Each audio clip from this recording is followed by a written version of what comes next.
Let us now open the event today by reciting Basmalah together. Bismillahirrahmanirrahim.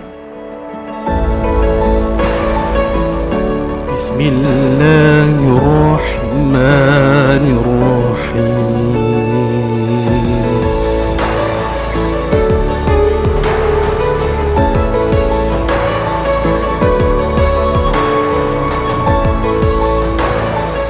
So, when you study in Umam, in the near 3 years, you will get your PhD. I will always provide motivation and pray for all students to stay on the right line to travel.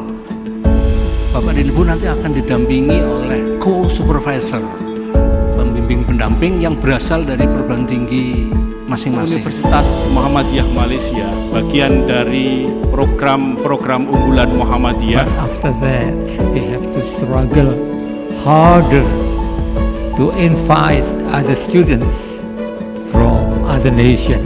Lebih berkualitas lagi melalui Umam.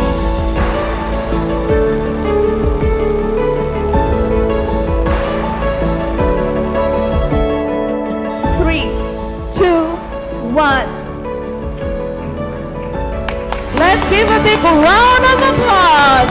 Now it is official. We welcome all our new PhD student candidates to University Muhammadiyah Malaysia.